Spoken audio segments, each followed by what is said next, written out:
매년 연말연시가 되면 희자되는 사진 한 장이 있습니다. 1월 1일 헬스장 공감이라는 이름을 가진 사진입니다. 이 사진에는 전년도 12월 30일의 헬스장 모습과 새해 1월 1일 사진 두 장이 나란히 비교되어 있습니다. 12월 31일 사진에는 텅 비어있는 헬스장이 1월 1일에는 사람들로 북적거리는 모습이 담겨 있습니다. 진위와 여부는 알 수 없지만 충분히 공감이 가는 사진입니다. 이와 비슷한 상황이 그리스도인들에게 자주 나타납니다. 올해는 꼭 성경 1독 이상은 하고 싶다. 매일 1시간 기도를 하겠다. 아침마다 큐티를 건너뛰지 않겠다는 다짐은 이미 귀에 못이 박히도록 들어왔습니다. 어느 정도 경건 생활이 자리 잡힌 사람들은 11조를 비롯한 성금 생활을 더 열심히 하거나 봉사와 주제, 아니면 해외 단기 성도 일정 등도 올해 계획에 포함했을지도 모르겠습니다. 하지만 야심차게 준비했던 계획들은 시간이 지나면서 작심삼일로 끝나게 되는 경우가 많습니다.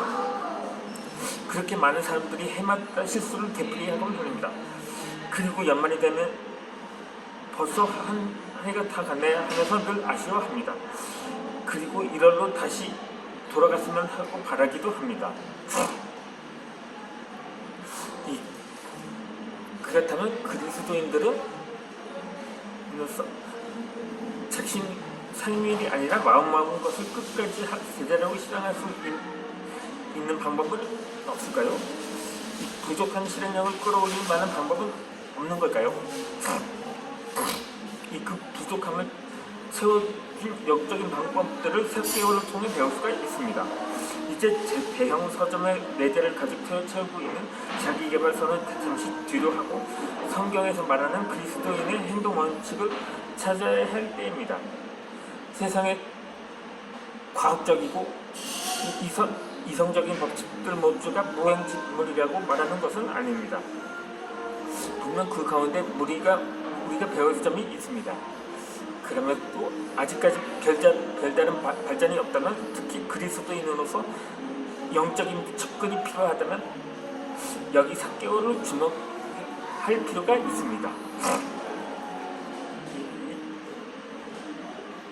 누가복음 19장에서 나오는 이 4개월은 우리가 고민과 기도 끝에 세운 여러 계획들을 성취할 수 있는 행동 원칙들을 우리에게 제시하고 있습니다. 첫 번째는 분명한 목표를 세우는 것입니다.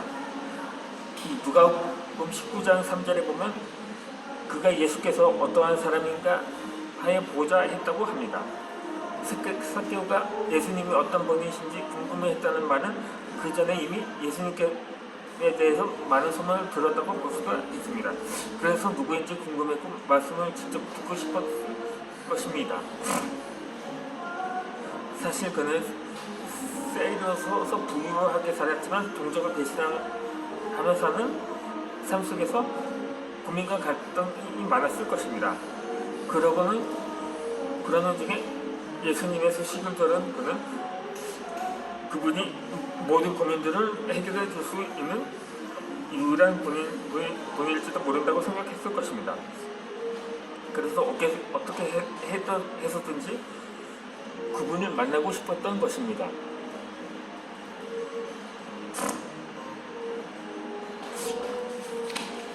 그런데 예수님을 만나고 싶다는 그의 소원을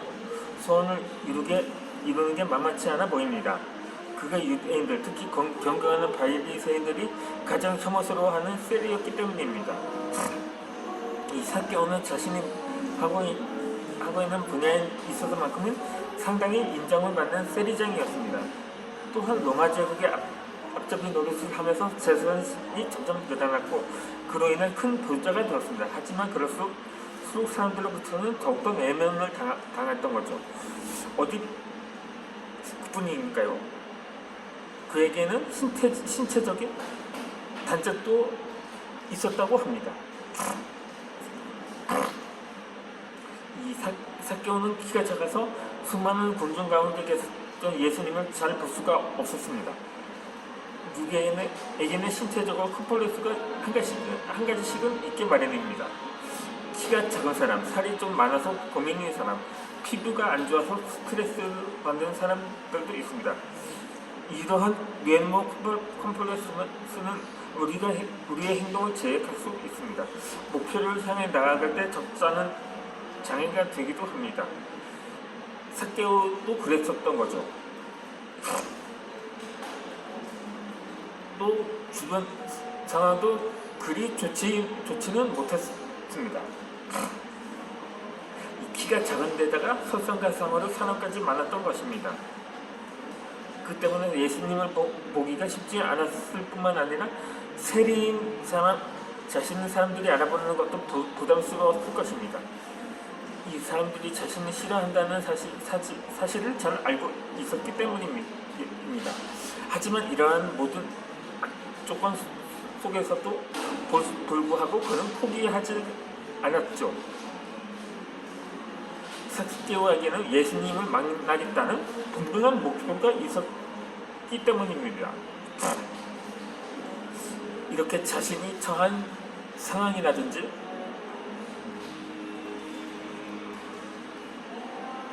직업이나 신분, 신체적인 단점들, 그 외에도 여의치 않은 주변 환경들은 우리가 목표를 향해 나가는데 방해가 되기도 합니다.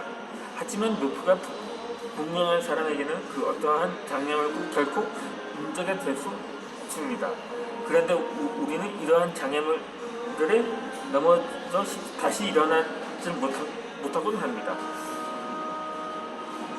작은 어려움이나 고난에도 쉽게 넘어지는 경우가 많다는 거죠. 그리고 난 안 돼, 내가 그렇지 하면서 포기하게 됩니다.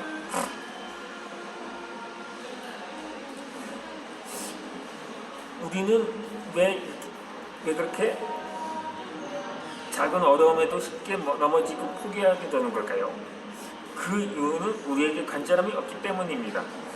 계획한 배를 꼭 이루어야 한다는 절박함이 없기 때문입니다. 절박한 상황에 있는 사람들은 그 상황을 헤쳐나가고 목표를 이루기 위해서라면 어떠한 고난도 이겨낼 수가 있습니다. 그러나 절박함이나 간절함이 없으면 해도 그만, 안 해도 그만이라는 생각이 작은 어려움에 또 쉽게 주저앉아 버리고 마는 것입니다. 월드스타라는 수식어를 잘 달고 다니는 가수 B는 언젠가부터 국내 최고 미녀의 연인이 되어 남자들의 공공의 적이 되어버리긴 했지만 그의 성공 스토리는 우리에게 절박함이 주는 힘에 대해 아주 잘 설명해 줍니다. 그는 가수가 되기 위해 무려 18회나 오디션에 도전했지만 번번이 실패를 했다고 합니다. 하지만 이거 아니면 죽는다는 절박함 때문에 그는 결국 포기하지 않았던 거죠. 이 당시 정지훈이라는 청년은 차비조차 없는 상태였지만 어머니의 병원비가 밀려있는 상태였고 돌봐주어야 하는 여동생까지 있었다고 합니다. 그래서 여기서 떨어지면 끝이라는 절박한 마음으로 오디션을 볼 때 한 번도 쉬지 않고 총 5시간을 내리춤을 추기도 했습니다. 그러던 노력 끝에 결국 그는 당당히 가수로 데뷔를 하게 되었고 그 이후로 거침없는 성공가도를 달려서 오늘날에 이르렀던 것입니다. 마태복음 5장에서도 절박함으로 인해 뜻을 잃은 혈루증에 걸린 여인의 이야기가 나옵니다. 그가 단순히 믿음만 가지고 있었다면 그는 자신의 병을 치유받지는 못했을 것입니다.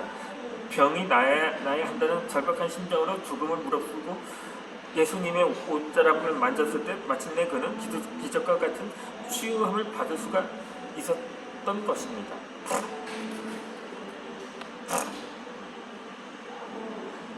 그런데 이 예수님께서는 그 사람을 개라고 했음에도 불구하고 이러한 간절함이 있었기 때문에 목표한 계획들을 이루고자 하는 절박함으로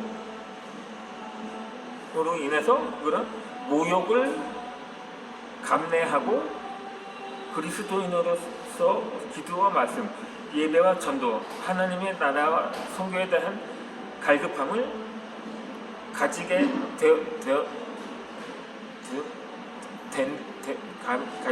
가질 수가 있었던 것입니다. 하지만 이 믿지 않는 가족이라든가 직장 동료, 주변 사람들에 대한 하나님의 안에서의 안타까움은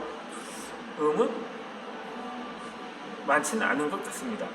만약에 그러한 애끓는 마음이 없다면 당신은 아마 전과 별다름 없는 시간들을 보내게 될 것입니다.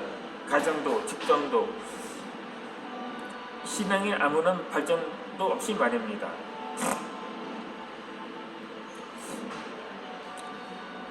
기도 가운데 분명한 목표를 세워야 합니다. 그리고 그 목표를 이루겠다는 간절함을 가지고 나가야 합니다. 목표가 분명하고 그것을 간절하게 붙든다면 당신은 앞에 놓여 있는 것, 그 어떠한 장애물도 당신을 방해할 수가 없습니다. 그것이 당신의 계획을 성취할 수 있는 첫 번째 행동 원칙입니다. 이 두 번째 행동 원칙은 자존심을 버리고 낮아지는 것입니다. 목표한 바를 이루기 위해서 자존심은 잠시 내려두어야 할 때가 있습니다. 선거철이 되면 대통령이나 시장이 되기 위해 각 후보자들은 새벽부터 밤늦게까지 강행군을 합니다. 특히 시민들과의 만남을 강조하기 위해 재래시장을 방문하거나 고아원, 장애인 복지 시설을 방문해서 눈물을 흘리기도 합니다. 어떤 후보는 도심 한복판에 있는 하수구에 들어가는가 하면 맨손으로 승승은 들어 보이기도 합니다. 평상시에는 거의 찾아볼 수 없는 모습입니다. 그러나 대통령이나 시장이 되기 위해 자신의 목표를 이루기 위해 어떠한 사안도 마다하지 않는 것입니다. 이 삭개오도 그랬습니다. 그는 예수님이 어떤 분인지 보고 싶었는데 키도 작은 데다가 사람도 많아서 볼 수가 없었습니다. 그래서 그는 누가복음 19장 4절을 보면 삭개오는 앞으로 달려가서 돌무화과 나무로 올라갔다고 나와 있습니다. 이렇게 예수님을 직접 보겠다는 일념 하나로 나무 위로 올라간 것입니다. 그는 여리고의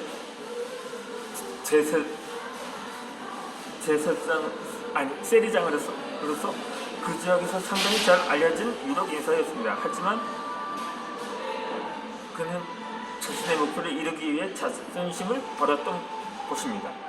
그가 있던 여리고는 여러 사람으로 보아 당시에 매우 앞선 문명을 가진 도시였습니다. 우리나라로 친다면 서울의 강남을 비교해 볼 수 있을 것입니다.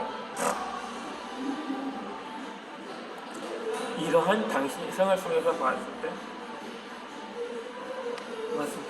많은 사람들이 알아볼 만한 그가 나무 위로 올라갔다는 것은 상당히 체면을 구기는 일이었으며 그 어느 누가 봐도 이해할 수가 없어 우스꽝스러운 모습이었을 것입니다. 그러나 그는 사람들의 시선이나 체면 따위에 아랑곳하지 않았습니다.